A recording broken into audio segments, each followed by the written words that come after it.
This podcast is sponsored by Oasis, a Paychex company. Oasis provides small and medium-sized businesses with an all-in-one solution to simplify back-office complexities like payroll, benefits, HR, and compliance. Let Oasis take care of the HR administration so you can focus on growth, your customers, and continue to run your business fearlessly. Learn more at oasisadvantage.com/podcast. Celebrate the big 2020 with T-Mobile. Switch now and get 2 lines for just $90 and 2 new iPhone 11s on us. So you can take a portrait built for 2 with the ultra-wide camera. Oh, that's a good one. Oh, cute. Hurry in to T-Mobile and get 2 lines for $90 and 2 iPhone 11s on us with qualifying trade-ins. Via 24 credits for well-qualified buyers with AutoPay, plus taxes and fees. If you cancel before receiving 24 credits, you may owe up to the full value of your device of $699.99. Contact us. Qualifying port-ins and finance agreements required. Welcome to the Filmtrepreneur Podcast, episode number 33.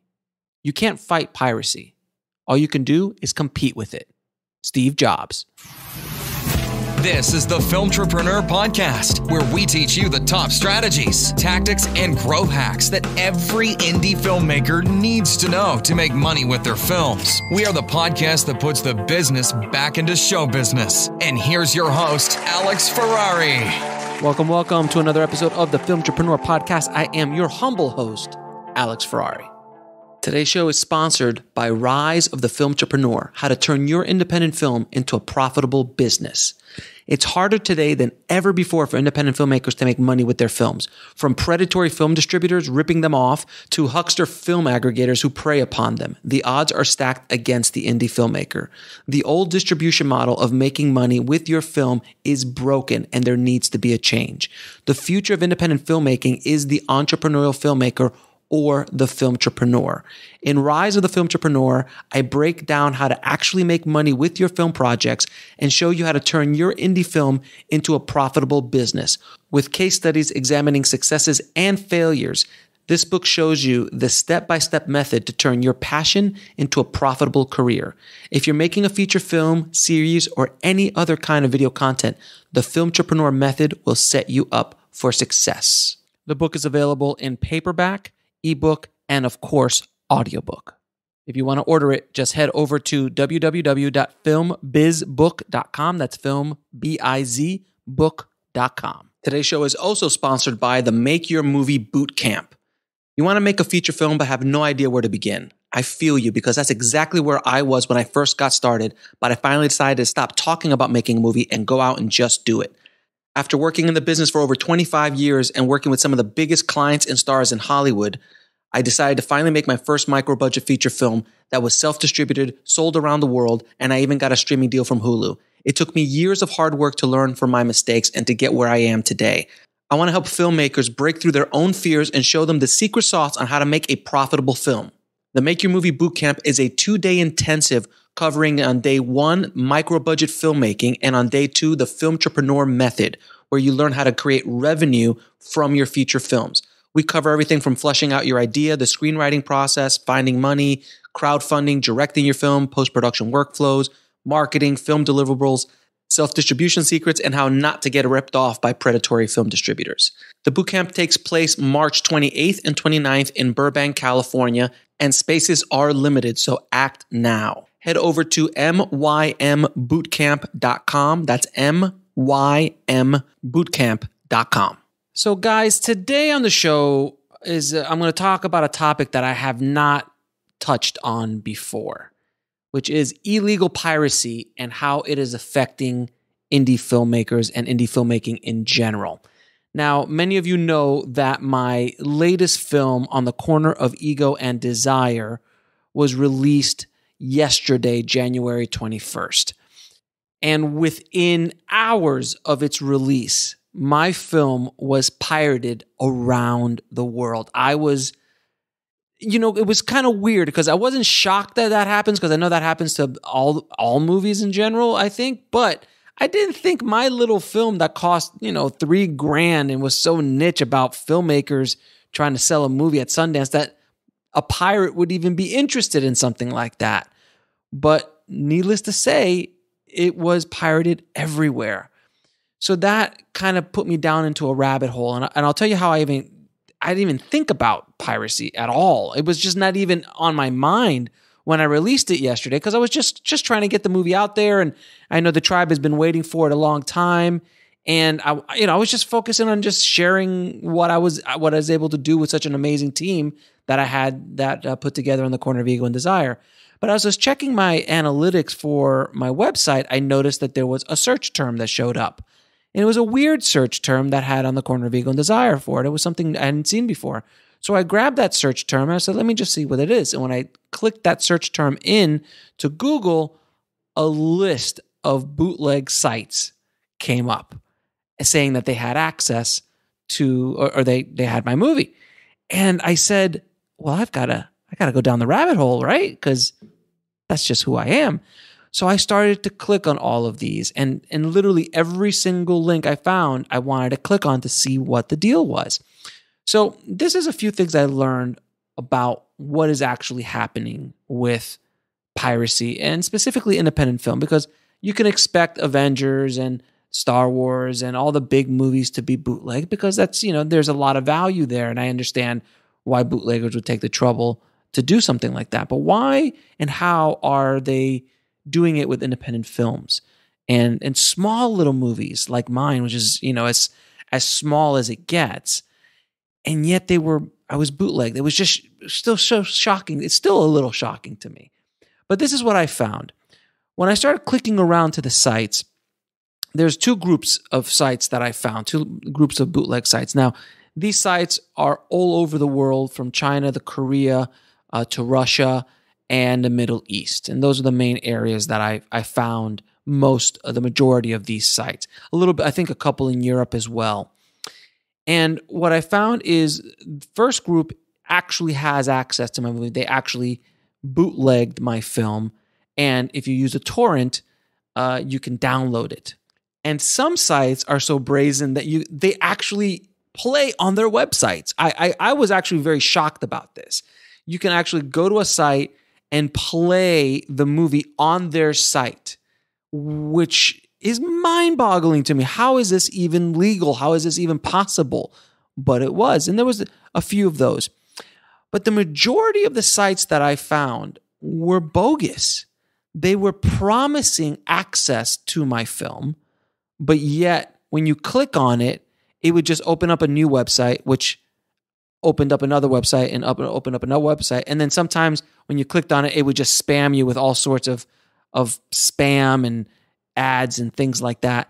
And I realized that as I was going through and doing more research, I found that there is obviously a complete underground black market for not just bootlegs, but there's a support ecosystem for it, meaning that these guys make their money not from selling you the movie or selling you even access to the movie. They're making their money off of ads, off of products that, I don't know, from AT&T and big companies to, less reputable companies, but they're still ads. So what I think happens, and please, anybody in the tribe, please tell me if I'm wrong, but what I think happens is anytime a movie gets released either on Netflix, on Hulu, on iTunes, on Amazon, on Tuesdays when all big movies are released, or at least normal studio movies or distribution, movies that have a distribution company, they have a robot that kind of goes in there and scrapes up all the information from, let's say, iTunes, and then just brings it into their site. And then I actually saw the keywords that they were using. They were just using all sorts of keywords. So anybody that's searching for On the Corner of Ego and Desire, it pops up on Google. Now, why they're doing this, and so again, most of these pirate sites don't actually have the movie. They actually don't. You can't actually see the movie. They're just promising you the movie. And the more you click, the more ads are shown. And that's the game that they're playing. They want to lie to you to like, oh yeah, if you click here, you're going to be able to get access to this movie. And then you click again and you click again and you go down this rabbit hole. A lot of these sites you actually have to sign up for as a member to a piracy site. What is going on? So as a member of a piracy site, then if you give them your email, forget it. You're just going to get bombarded, and they're going to go sell that email to some other scam artist, and it's just not a good thing. So I kind of discovered this entire world and ecosystem of bootlegging, not only the big movies, but us little independent filmmakers. So it got me thinking about the whole piracy conversation. And it's something that I know a lot of filmmakers out there are deathly afraid of. They're afraid of that if they put their movie out there, it's going to get pirated. Oh my God, how can I stop it? What am I going to do? All this stuff. And honestly, when VHS and Betamax, the technologies were created, that was kind of the birth of the piracy movement back in the late 70s and early 80s. The second you can make a copy on another medium, the technology allowed you to do that, then there was bootlegs all over the place. And it went for CDs and tape to tape for music, and eventually DVDs, which is rampant around the world. Even to this day, DVDs are still being bootlegged in second and third world countries around the world. So, it's kind of weird, but somebody somewhere is going to bootleg on the corner of Ego and Desire and sell it on a street corner somewhere in Africa or in India or in China. And I'm never going to see a dime from that. But I started to think about the whole concept of piracy. Like, what can you do? And the simple answer is, as an independent filmmaker, you can't do anything. There is nothing that you can do. As I said in the quote at the beginning of the show, you can't fight piracy. All you can do is compete with it. And I would take that a little bit further, is that you can't just compete with it. You could use it to your benefit. Now, I know a lot of you out there going, Alex, you've lost your mind. What are you talking about? How can you benefit from piracy? Well, it all falls back to the filmtrepreneur method, to becoming a filmtrepreneur. If your only revenue stream with your movie is going to be the exploitation or protecting the access to your film, meaning renting, selling, or putting it behind a paywall, if that's the only way you feel that you're going to be able to generate revenue for your film as an independent, I'm not talking about larger mid-level independents or studio movies. I'm talking about us at the bottom, over here in the street, working our way up, independent filmmakers, budgets from zero all the way up to $500,000. If you're expecting, or even $1 million for that matter, if you're expecting to only make your money from a distribution deal or exploitation of your movie, you're not going to make it. It's a very difficult world. I've done multiple podcasts about the new filmmaking, the new film economy, the new world order when it comes in regards to the film economy and how movies are made and how movies are making their money back and so on. The game has changed, and it changed years ago. But a lot of filmmakers are still functioning with the mindset of the 90s and the 80s and 90s and even early 2000s. And those times are dead. The studios figured this out years ago. And that's why most major studios are focusing now on tentpole and event-style films. They're not focusing on the mid-level or smaller films anymore because it doesn't make sense for them. If they can't sell ancillary product lines and or services from their films, they don't make them. It's as simple as that. That's why they're moving. That's why there's so many remakes, so many reboots, so many existing IPs or intellectual properties being turned into movies, because that is a safe bet for them, where they can sell more books, or they can sell more t-shirts, or they can sell more hats, or whatever other ancillary product lines they have. I've said this before on other shows, but I'll say it again. Disney makes most of its $70 billion, which it did in 2019. Most of that $70 billion it made outside of the exploitation of their movies.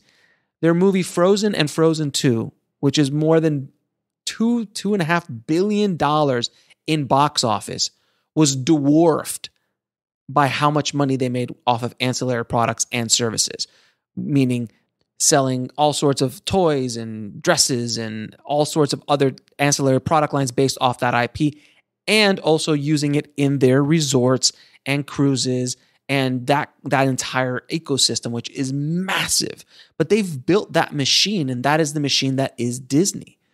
So I actually did a little research seeing about what some of these larger creators and bigger guys, let's say, in the TV world and in the film world had to say about piracy. And I came across this quote from an executive called Jeff Beeks, or Beweeks, but he's an HBO executive that was involved with Game of Thrones. And I don't know if you guys know this or not, but Game of Thrones has the world record for being the most pirated show of all time. Season 7 of Game of Thrones was pirated over 1 billion times. 1 billion times it was pirated. And this is the quote that the HBO executive said. We've been dealing with this for 20, 30 years. People have been sharing subscriptions, running wires down the back of the apartment buildings. Our experience is that it leads to more paying subscriptions. I think that you're right that the Game of Thrones is the most pirated show in the world, and that's better than an Emmy. Basically, they're saying that if it wasn't for the pirates, Game of Thrones would never have been the cultural phenomenon that it was. And the reason that they don't care is because they had ancillary product lines they were selling. They were selling a subscription service to gain access to it.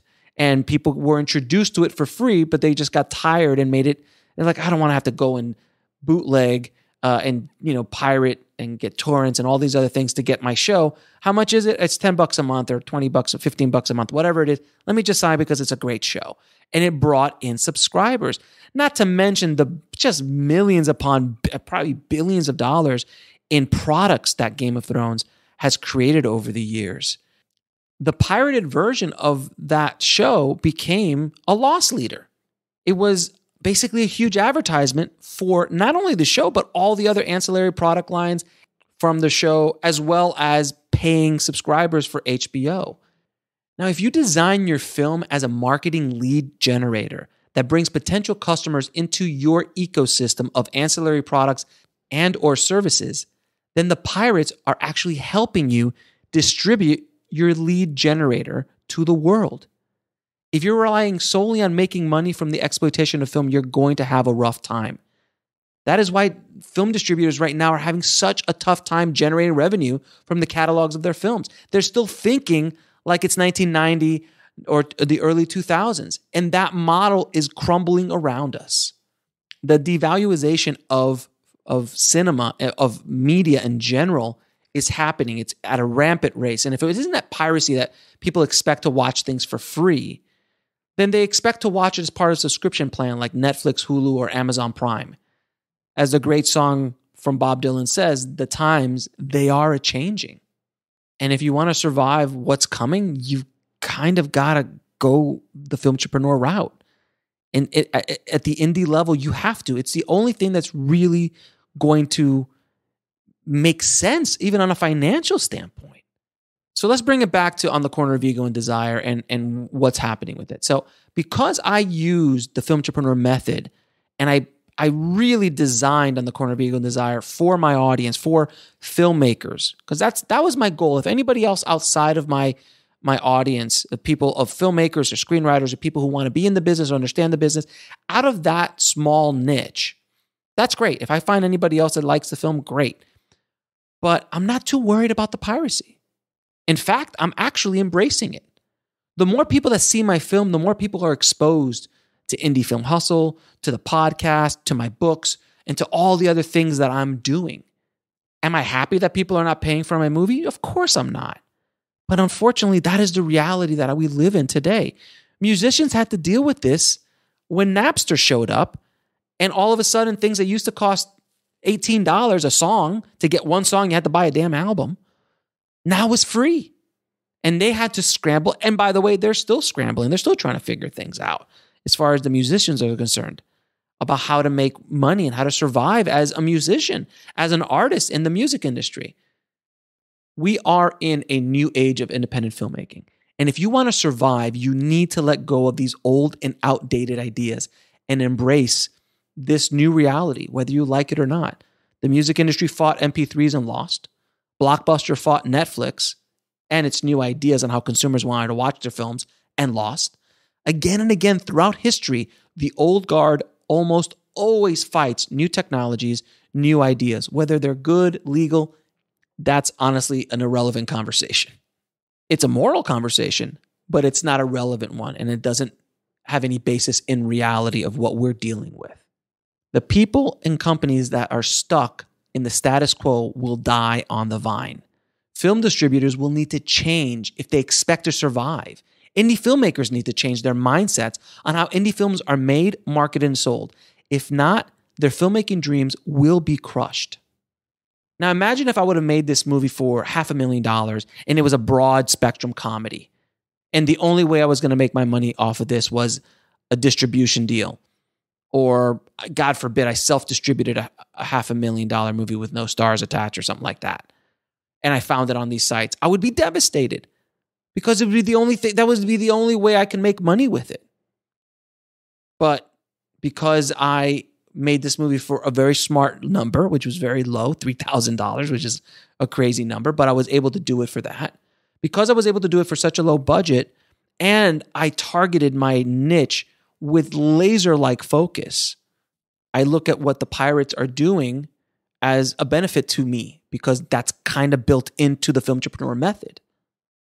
Believe it or not, guys, I think this is an exciting time, and if you're looking forward in what is possible, but if you're looking back and holding on to old ideas, this is a terrifying time. Piracy is here to stay, whether you like it or not. And if I were you guys moving forward, I would use it to your advantage. Make it part of your marketing plan. While the music industry giants were crying and whining about MP3s and, oh my God, what am I going to do? A visionary like Steve Jobs showed up and decided to use the piracy MP3 format to bring Apple back from oblivion. And he did exactly that. Unfortunately, you can't stop piracy. You can compete with it or use it to your advantage. When I write the sequel to Rise of the Filmtrepreneur, I promise you I will do an entire chapter and case studies on piracy. Because I do know of some stories of filmmakers using piracy sites to market their film, to sell their movie to the pirates, and so on. It's so many stories I know, and I probably will write an entire chapter on it. I'm not writing that book right now, by the way. Don't think I am. I have another book I'm writing, but in the next year or two, when I do write the sequel to Rise of the Filmtrepreneur, you can expect a chapter on piracy and how to use it to your advantage. I hope this episode kind of helped you guys a little bit to kind of ease a lot of stress and pain out there, because I did post a little bit about this on Facebook and Twitter the other day or yesterday, and I got a lot of people like, it happened to me, and a lot of people were crying and devastated about it. And I wanted to put this episode out to kind of give some sort of guidance to filmmakers in regards to piracy and what we're dealing with as independents. And someone at the front lines, I mean, literally yesterday, this happened, and I wanted to make it as fresh as possible for the tribe. So I hope this episode was helpful to you. Now, if you want to actually legally watch On the Corner of Ego and Desire, it's available on IFH TV, Indie Film Hustle TV, Amazon, Apple TV, Google Play, Tubi, Vudu, and YouTube as well, YouTube Movies. And on IFH TV, though, it is the only place you'll be able to get the over 6 hours of special features I created for On the Corner of Ego and Desire, including how I made it, a lot of the behind the scenes, our breakdown of the scriptment, and all sorts of deleted scenes and all that kind of cool stuff as well. You can get all of those links at egoanddesirefilm.com. Now, I do also want to ask everybody to do me a favor, if this is at all possible. If you guys watch On the Corner of Ego and Desire, specifically on Amazon, or if you have an Amazon account and you watched it somewhere else and you love the movie and you like the movie, I need you to go and leave a review on Amazon. The reason why is in the first 30 days, if I can get over 100 reviews, Amazon's algorithm will give the film a tremendous amount of love, and start putting it out there more and more and more for other filmmakers, other people to see it. And I truly do want to, I do want as many filmmakers to see On the Corner of Ego and Desire as possible, because it is a love letter to independent filmmakers. I really, it is an absolute love letter to the craziness that is being an independent filmmaker. So I need you to go to Amazon and leave a review. I got to get to that 100 within the first 30 days. So I really do appreciate you helping us out with that. And again, at egoanddesirefilm.com, there's a link that goes right to Amazon. And one other little thing. Apparently, we had a group of haters show up on the IMDb page of On the Corner of Ego and Desire. And before the movie ever even came out, I got blasted with a handful of bad reviews. Not bad, one bad review, but a lot of bad ratings. So it dropped the rating down of Ego and Desire on IMDb. So what I need you to do is, if you have an IMDb account, or you just even a free account or anything, just go there and just give us 9 stars, give us 10 stars if you like the film. Please leave us a rating. So the more ratings we have are positive, it's starting to go up. It was all the way down to like 2.0 or something like that. It was ridiculous. Haters are haters. What are you going to do? But as a lot of people have been going in there and leaving reviews and rating the film, we've gotten up to past 4.0 already. So we want to just try to keep that going as much as humanly possible. So as many of those as you can leave would be amazing. And I will put a link to that in the show notes at indiefilmhustle.com/pirates or at filmtrepreneur.com/033. Guys, thank you again so much for listening. I really, really appreciate all the messages and emails I've gotten and reviews I've read about On the Corner of Ego and Desire. I truly, truly appreciate it. It's really humbling that you guys love the film so much, and I really hope everybody in the tribe and then some gets to see this little film that I worked on with an amazing cast, amazing crew, that I couldn't have done it without them. So thank you again for listening. As always, the power is in your hands. Be a filmtrepreneur. I'll talk to you soon. Thanks for listening to the Filmtrepreneur podcast at filmtrepreneur.com.